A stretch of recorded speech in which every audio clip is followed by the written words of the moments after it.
Let There Be Talk number 596 is here, June 21st, a Monday. Welcome aboard. Hope everybody had a fantastic weekend. A little Father's Day out there. Hope it was good, not too sad for you. You never know. You never know on that day. But we are here, we are alive, and we are ready to listen to some rock talk. And no better guest today than the king of the sludge lords, I Hate God, Mr. Jimmy Bower is here today. All the way from New Orleans, talking all kinds of metal. It was an honor to have him on. They have a brand new record out, came out in March, called A History of Nomadic Behavior. This thing is molten. First record in 7 years, and first record since Mike Williams' insane liver transplant. So, man, glad we still have this band around.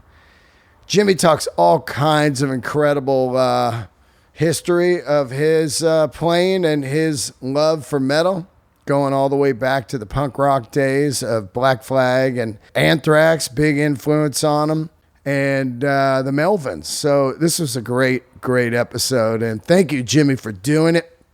Go out, check out A History of Nomadic Behavior right away. And also, when I was talking to Jimmy, we were not sure what the touring world was going to look like, but it looks like I Hate God is on a bunch of festivals now, so thank God they can get out there and promote this record.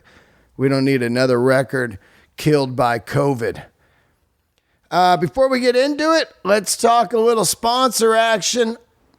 Are you feeling a little anxiety? You got some joint ache, trouble sleeping? CBD Lion is for you. CBD Lion has been my sponsor forever, and that is because they are kick-ass, and I love their product. I use it daily, and it really helps with joint inflammation. It helps with my neck. I use a lot of the rub-on lotions. I use the tinctures for sleeping. They've got gummies.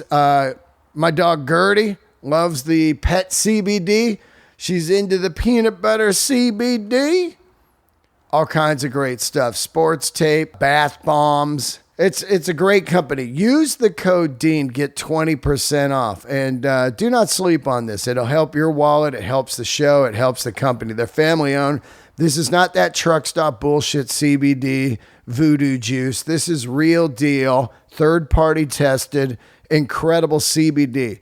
I use this stuff, and I've been using it almost 2 years. I don't know. I met them when I was in Chicago with Joey Diaz, and they were just fantastic people and perfect sponsor for Let There Be Talk. Get down to cbdlion.com.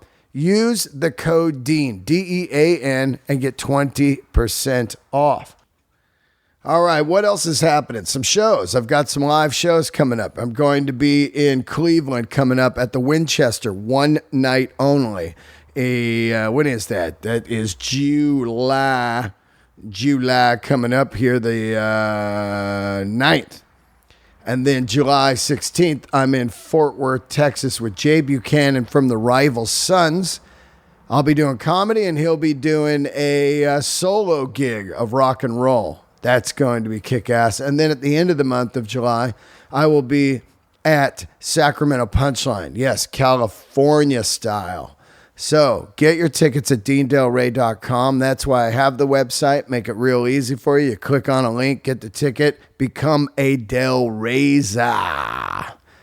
Hope to see you at the shows. Also, the Patreon is kicking ass. We have 107 bonus episodes. I just put a new bonus episode up over the weekend. And I do a Zoom Fest every week with all the Patreoners. I'll be Zoom Festing tonight. You can join on and hang out with a crew of Del Raisers and get kooky. You can get kooky. Anyway, patreon.com/Dean Del Rey. I love all you guys, and I love your support, and I hope to see you out there at a comedy club soon. And please subscribe and leave a review on all my podcasts. Dark Fonzie is happening. There's a new one out right now with Mr. Mark Maron and myself, Moody Mark. At Home with Byron Katie, new episode for her tomorrow. And The Grail this week. The Grail's a great show that I moved all the handmade content to. So if you're into people that make stuff, you're into that kind of cool stuff, join up on The Grail. You can find them all at cactusradionetwork.com. Working my ass off for you guys. Working my ass off. So you guys have some incredible ear candy. Let's get into it right now. Let's talk a little metal. We even talk corgi dogs. This is a good one right here. Candles are lit. Mr. Jimmy Bower. Boom. Got a brand new episode of Let There Be Talk. Look who is here. Introduce yourself, my man. My name's Jimmy Bower, and I play guitar, and I hate God. Yep, and drums. Drums and down, guitar and super joint. I used to play in Crowbar, blah, blah, blah, blah, blah, blah, blah. I'm a musician. Fucking forever, man. That's what's great. 30 years. 30 years, man. Did you think when you started I Hate God in 88 that you'd be here with a new record coming out? Fuck no. No, we didn't even, I tell people that all the time, it's like I Hate God was kind of a joke band when we started it. We basically just to piss off other metal bands, make a bunch of noise, not take ourselves seriously like some bands do. And hey, look what happened. Yeah. Crazy, man. It is crazy. I played music and I toured a lot, but I never played New Orleans back in the late 80s. What was that music scene like? Was it a lot of punk rock or was it metal? What was happening there? I think it was kind of like everywhere else where, you had like the crossover thing going on. You had the first show I went to was in 86, I think. And it was a bunch of local bands at Robert's Playhouse, and Exhorter played. I don't know if you know who that is.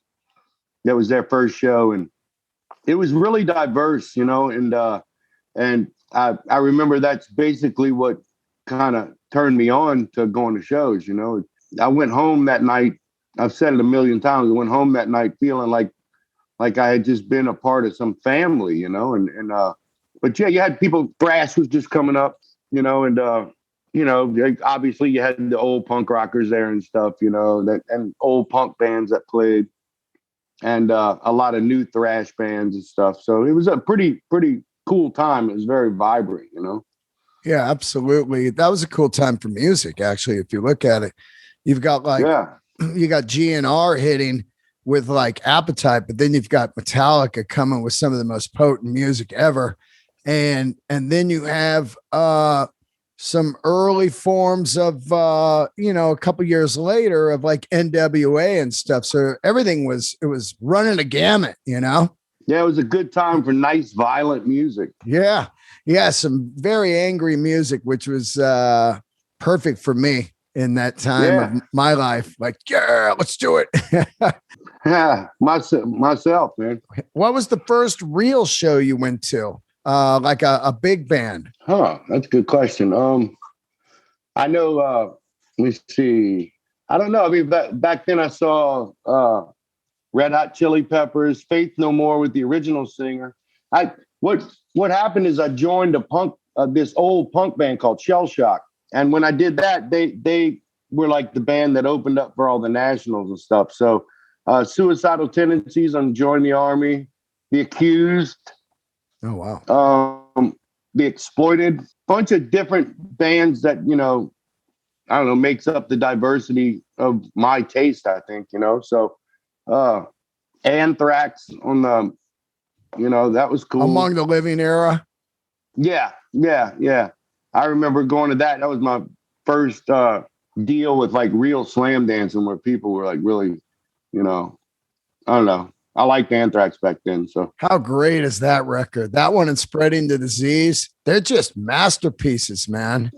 Yeah, it was Spreading the Disease. I think that was the record that they were touring.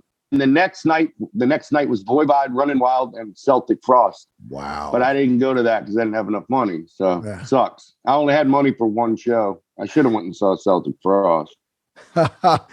I saw Celtic Frost. Yeah, what was it that got you to get down on the guitar? Were you just kind of watching MTV back in the day and some bands, or was it, I talk over and over on this show. It seems to always be Kiss, but what was it for you? For guitar, it was the Melvins. I mean, I was a drummer and I was, playing in the Slugs, which is turned out to be Crowbar. But me and Kirk kind of both got into, playing, wanting to do like a heavy, slow band at the same time. And what Crowbar wasn't doing, man, I was like, fuck it. I picked the guitar up and learned how to play, so I could get out the band that I was kind of hearing in my head, which turned out to be I Hate God. Yeah. I just had Dale and Buzz on. It's amazing their career. They are just lifers like I Hate God. I mean, it's up there with like the Ramones. This is what it is. You're going to get this flavor, and we make records, we tour, we sell merch, and it's just nonstop lifers, man. And I Hate God has seemed to be in that kind of same category.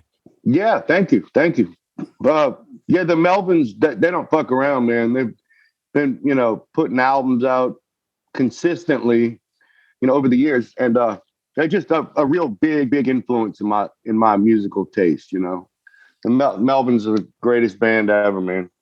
Man, yeah, that slow dirge is just undeniable. It's really amazing because I was even talking to Dale a little bit about it. Like, I think that they also influenced early Soundgarden a lot, if you think about it. Oh, totally, dude. Yeah. Totally. I think the Melvins were that kind of band back then that, yeah, definitely a band's band, like, I think a lot of, everybody knows about Kurt Cobain being into the Melvins, Yeah, because for a while there, when I first got into the Melvins, they were kind of like best kept secret you keep in your pocket. They weren't super, super popular. So I think it's a good way to be in a band if you can survive and live off of your art, but not get crazy huge.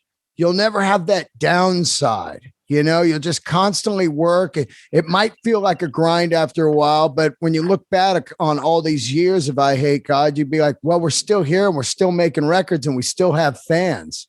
Unlike a lot of other bands, we didn't really have really that many like goals like we do now. Like, I mean, we were just basically doing what the label was telling us and stuff like that. If we'd have known what we know now back then, it'd been way more of a production, put out a lot, But yeah, I mean, the way it's turned out is, really cool, Run me by the early era of the band. Of course, Mike comes in and starts singing.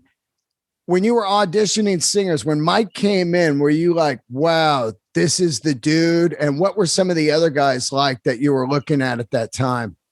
Basically the guy that came up with the name of the band, he was the first singer. And it like I said, we were kind of a joke thing, and I lived with Mike Williams. So there was really no auditions or anything. It was, once Chris moved, it was like, Mike's the dude. Mike was in this really cool band called Suffocation by Filth. And they were like, I don't know. They were silvery, a little thrashy, but they did like Bad Brains covers and stuff, They were a cool band. And, once Mike came and sang with us, that was it. He was in the band, It was kind of the band got together and was all made up. He was always there. So that's why, he's just as important as starting the band as I am. So yeah. He's got a great style, man. I mean, that shit is brutal. He really has come into his own. It's I think he's been respected for a long time, but I think he's now really honing in on his craft and and really producing some good stuff. He just did I forget the name of it, but he just did a band with Nick Olivera. And, yeah, and his vocals on that are great, man. So I'm proud of him, man. He's always putting it out there and keeping up on his craft, Yeah. Where are you living now? Yeah, New Orleans still? Where are you? Yeah, I lived in Virginia for a year, and I moved back to New Orleans, me and my girlfriend, and Yeah, so I'm back down here. I mean, I'll die here. I mean, I live on the outskirts in a town called Kenner, but New Orleans is such a part of who I am and how I was raised. With Mardi Gras, and I tell people all the time with the bands during Mardi Gras and just the whole creepiness of it, and the whole atmosphere of the city to me is really important. And we call it home. It's definitely got that permanent Halloween vibe for sure. Yeah. If you go to the right places, for sure, Yeah. I used to go there every year for Voodoo Fest, and it just had this thing, Phil had that haunted house out there, and Voodoo Fest was happening. It would just have killer bands, and it just had definitely that spooky haunted vibe. Yeah. Voodoo Fest is cool, man. Yeah, it really is. Let's get into a little bit of the new record. I listened to a lot of it, and A History of Nomadic Behavior. What a great album title that is. I love that. Oh, cool. Yeah. That's Mike Williams at his work, So great. You guys fire up and you're like, well, was it a thing where COVID's here? We might as well just start doing a record and put it out. No, actually, the record's been done for. Mike had to do his vocals. That's the only thing that happened post-COVID. But the music and everything has been written. Aaron got in the band in 2013, and our new drummer, and we had been writing from then. It was all pre-COVID, the music, but the vocals came after. So right, and then what seems to be the vibe out there in New Orleans as far as COVID are people just like, fuck it, open this place up, or is it mass, or what's going on out there? Are you guys able to play live or anything? It's just like anywhere else, everybody got to wear a mask. Everybody's trying to get vaccines, and everybody's definitely over all this, It's really for musicians, it's really hurt entertainment, It's just, I mean, you can do live streams and stuff, but who wants to do that? I want to play. I want people right in front of me, Yeah, I get it, man. It's live streams are it's cool to do one, but after that, it's like, I'm not doing more of these. You know what I mean? Yeah. No, I was saying we did one with Down and it was a lot of fun, Oh, wow. That's good.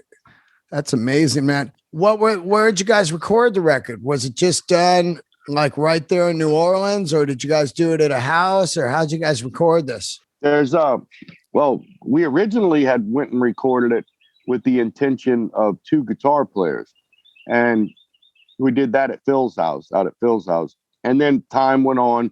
Brian quit the band, and once he quit the band, we had to look at the songs differently again, so we did that, and there's a really cool studio right down the hallway from us is where we did it, in our practice space.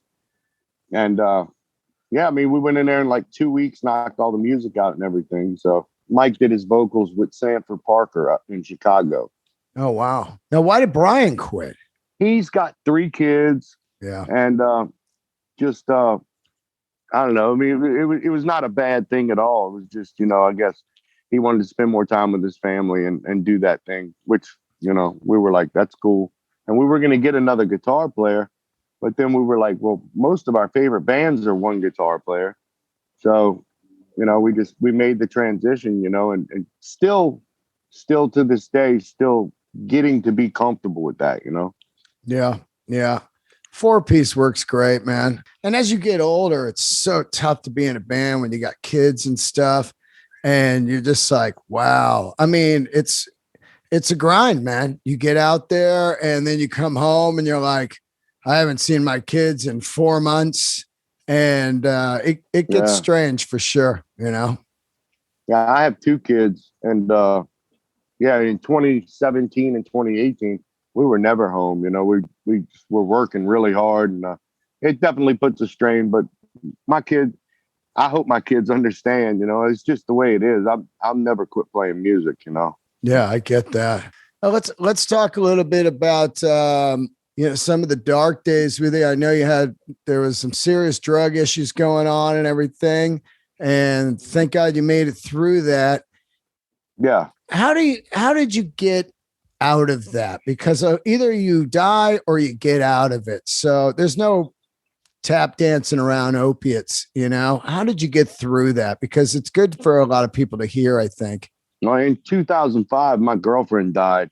She kind of she overdosed, and that was a big wake up call for me. I went out to San Francisco and stayed with Matt Pike for a couple of weeks and just tried to, and then I just made up my mind to do it. I mean, of course, I relapsed, a little bit, but by 2007, 2008, I was clean. So, I took Suboxone I did the methadone route, Suboxone, and then eventually got off the Suboxone, and I feel great, man. I'm 52 years old. You, like you said, you either die or you get out of it, and it's a shame because it grabs the strongest of people, so. Was it a product of because I know that is I mean, it's hot all over America, opiates, but New Orleans was really going through that for a while, big time. Mm-hmm. It just seemed like everybody was dropping out there. Yeah, it's just I mean, like anywhere, I mean, kind of, heroin and opiates kind of like go hand in hand with New Orleans, and just I mean, it is what it is.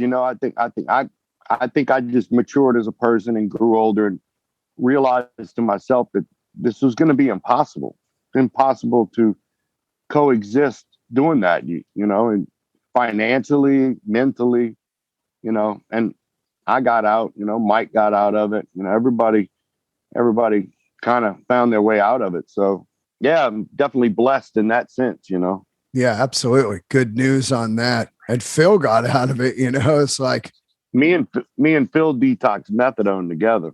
really. And yeah, and I would go to his house every day and we'd sit around and read poetry and shit, just anything to get us through that day. So we said we have another day under our belt, Yeah. And yeah, but that shit sucks, man.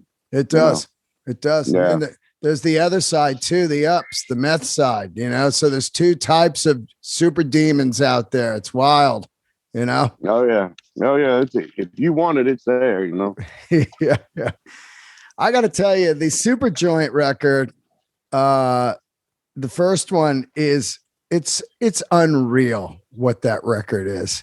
Thank you, man. Yeah. I think it's a great record too. A Lethal Dose. If people haven't heard that, I don't know what rock you're sleeping under, but that thing is unreal, man. Yeah, it's a fun record to make too, Where did you guys make that? At this place called Balance. Dave Fortman from Ugly Kid Joe produced it, and it was a cool time. Because to me it was a little faster than I Hate God, and obviously Righteous Pigs, Black Flag influences, Yeah.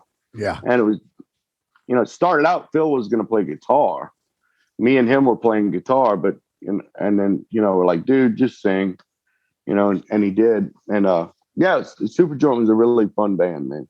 And it was amazing too, because you were asked to leave or you left or whatever. And then later you came back and you guys worked again. And people were going crazy for that, didn't think that was ever going to happen. Yeah, that was really fun. I remember we were on tour with Down and we called Kevin Bond up and we're like, because it was supposed to be just like one show for Housecore Harfest, which turned into an album and tours and everything like that. So really fortunate to have been able to do that again. We started writing another one and just, I don't know, we kind of weren't feeling it. We kind of fell out of it, but you never know what happened in the future, so yeah, possible. Let's get a little bit into your tone and your style and everything. I talked to Buzz quite a bit about his technique and his tone. The guy uses no tubes, which is amazing. What do you use for this incredible dirgy sound? Well, I was always using a Randall RG100, and Brian was using the Ampeg SS150. So when Brian left, I got an ABY box and put the two heads together, and I love that. I love the sound it gets. It's just it's literally my tone, and And I've always used a Gibson Sonics guitar and with 4-string. Yeah, and that guitar has a specific tone as well, you know. Yeah, are those like plastic fiberglass, the Sonics? It's like composite wood, you know, Right. compacted. And there's not many guitar companies that make them like that. I mean, Zach Wild's Guitar Tech told me there's one other company that makes them like that. So I think that's partially has part to do with why I have a unique tone, you know. Right. To me, it is, you know. Oh, it's definitely unique, 100%. Who were some of your guys when you were growing up on the guitar? Were you just into rhythm guys, or who was it? Buzz from the Melvins, you know, Dave Chandler, St. Vitus, you know, a lot of the Witchfinder General, though I don't know who the guitar player's name is, but just anything in that style. Greg Ginn, obviously, you know, because I didn't start playing guitar until I was around 18, 19. So, you know, whatever I was listening to around that time, which would be the bands that I mentioned, you know, really helped me to, I don't know, get my style together and all that, you know. Were you a fan of the first couple Rollins solo records? Those are just mind-boggling to me. They're great. I saw Rollins band on the first tour, and it was great, man. And yeah, it's just really unique stuff, you know.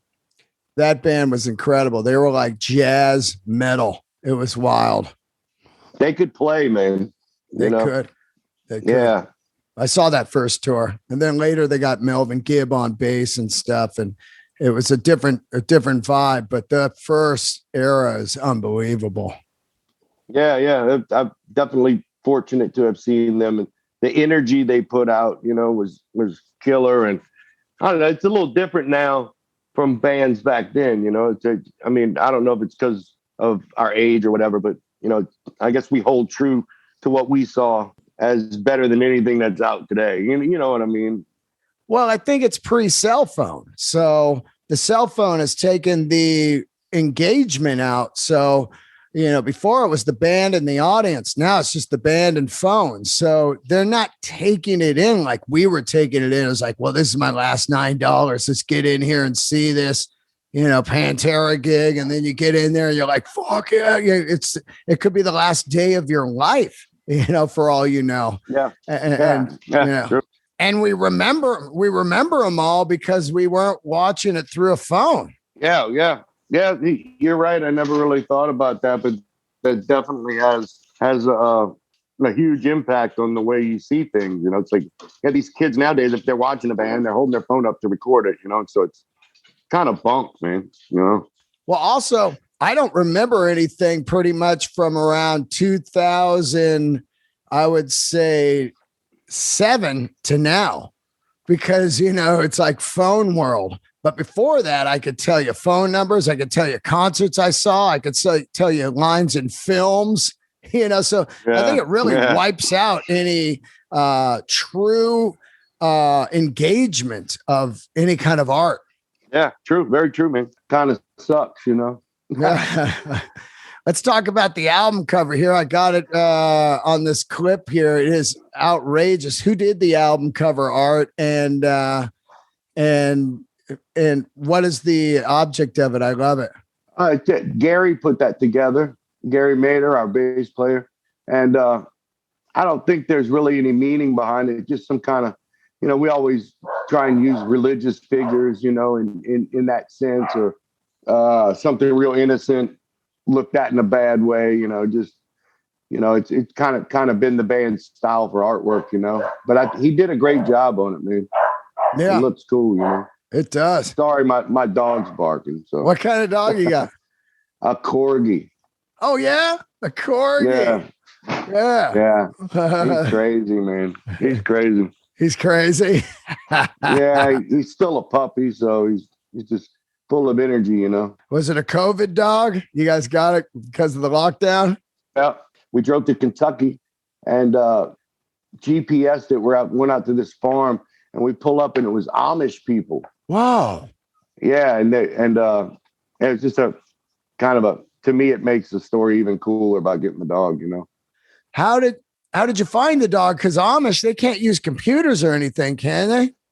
Yeah, they had somebody else like monitoring, like I guess somebody put it up on, I forget what pet site it was, but my girlfriend, had been researching trying to find a corgi. We were living in Virginia, so we had to go all the way to Kentucky. Yeah, we had to somebody else to tell them that we were on our way, kind of thing. Wow, what a story. Pretty cool. Yeah, I don't think both of us ever thought that this dog would be this insane though. It's just full of energy. Oh yeah, corgi, and it's a puppy, and Oh yeah. yeah, Oh yeah. that's wild to think some Amish people are dog breeders. Yeah. I mean, this farm we pulled up at had to be like 800,000 to $1 million farm, man. It was. Whoa. I was like, how do they make? I guess building furniture and agriculture. How they fare out so well. I was like, what are we doing wrong? Damn. $1 million Yeah, farm with no electricity, huh? It was pretty crazy, man. Wow. But they were really nice. We love our dog, so we got a good dog out of it. What'd you name him? Sabi. Sabi. Like wasabi? Yeah. Is it a boy or girl? It's a boy. Oh yeah. But I've never been around a corgi before, so I didn't know they had that much energy. Well, I think they mellow out later. I love corgis. They got that cool long body look. Yeah. And they're great loyal dogs. My neighbor has one, and I dig him, man. We wouldn't trade him in for the world. We're just hoping he calms down a little bit. You should get him, man. I use a CBD Lion. They have a pet tincture that mellows them out. Really? Yeah, dude. Yep. Try it out. We need to do something. It's all natural. Yeah. I've heard about stuff like that. I mean, we haven't gotten that far yet. So yeah. So what's the plans? The record's going to come out. You guys doing a video and then hope you can tour. What's happening? Yeah, that's about it right now. I mean, it's kind of unfortunate that it's coming out and we can't really do anything about it. But hopefully it'll open up here soon, in between like now and the fall, and then we'll be able to get back out on the road and work it. Oh yeah, absolutely. I mean, it's so weird to put out records now. I look back at some of my favorite records of 2020, like the Strokes album and stuff, and it just came and went. And you're like, oh yeah, fuck, these guys had records out, and yeah, it's, you gotta figure out something. The Melvins just put one out last week, and they're doing kind of Melvins TV shows and stuff. So yeah, well, I think it's by the fall it should be opening up. I'm hoping. Yeah. So I know Texas is wide open, Florida's wide open, Mississippi pretty open. So I mean, it's gonna. I think, but like you said, I think it's gonna be a slow coming, but it's definitely gonna happen. If those states do that and the numbers stay down, then yeah, everybody, you gotta accept it. So absolutely. Are you a comedy fan? A great comedian's out of New Orleans named Sean Patton. He is unreal. You know him? No, I've never heard of him. Oh my God, he's fucking great. He's pure New Orleans, man. Born and raised there. How old is he? Is he like our age or? Nah, that's probably why you haven't heard him. He's probably about 15 years younger, but you should look him up on YouTube or whatever. He's funny as shit, man. He's a great story. Sean Patton. Oh, Sean Patton. Okay. Yep. Yeah. Yeah, I'll have to do that. You into comedy? I'm a Bill Burr, Doug Stanhope. The raunchier the better, Oh yeah, I could imagine. Yeah, who doesn't like comedy? Yeah.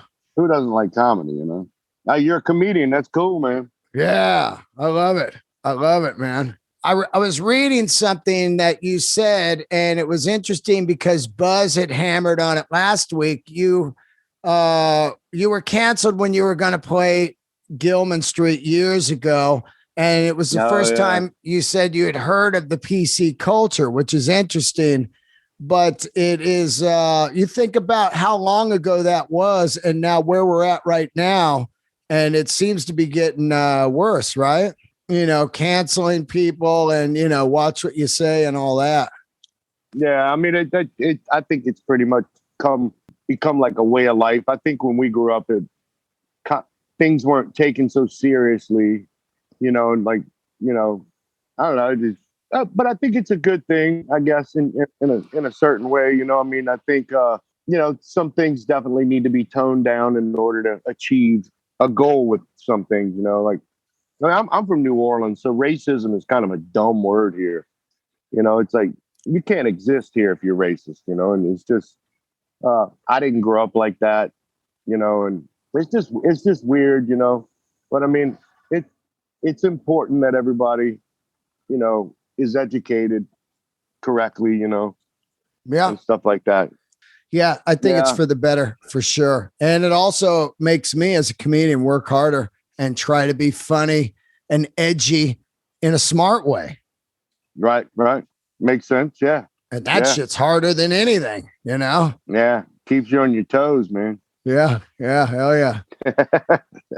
Well, I'm fired up for the new record. I heard half of it yesterday and it was really, really good. And it is classic I Hate God. And thank you, man. Yeah. And I just love that you're just a soldier out there, man. Down, Super Joint, Crowbar, I Hate God. I mean, you've been doing it most of your life and you didn't tap out. So my hat's off to you because I know how brutal it is out there. I played music for 25 years and then said, I'm going to do comedy, There you go. Hey, it's got kind of the same thing, Yeah. Yeah. Oh yeah, definitely. Definitely. But no sound checks and no equipment to load in and out. Yeah. I think you took the easier route, man. Yeah. Well, as far as the performing part, pre-performing, but maybe the performing part is harder. Just you up there with a microphone and people in your face. I couldn't do it. And I'm a pretty loud person, I'm saying I couldn't, I've never tried, but it just, I don't know. I've always had much respect for comedians because like you said, you're up there by yourself and, it either works or it doesn't, Yeah. Yeah. Well, I'm looking forward to the people hearing this, and I can't thank you enough for doing the show. And congrats on the new record. And I'm glad thank you, man. I did it. I'm glad you're standing upright and clean and rocking, Betty. Yes, sir. Well, thank you, man. I appreciate it, Dean. You got it, man. You got it. It was great to talk to you, man. Like I said, there was a period where I was rocking that Super Joint record nonstop, man. It was crazy. Yeah, a lot of people really liked the first record as opposed to the second record was okay. I think we started getting a little too serious with it, but the first one's like good raw hardcore, It's like, big time. Big time. Yeah. All right, my man. Thank you so much. And I hope to meet you face to face when all this weirdness is over. Definitely, man. I appreciate it. Thanks for the opportunity. You have a good one, brother. Yeah. Have a great weekend, man. Yeah, bro. See you, buddy. Thank you. Later. Bye-bye.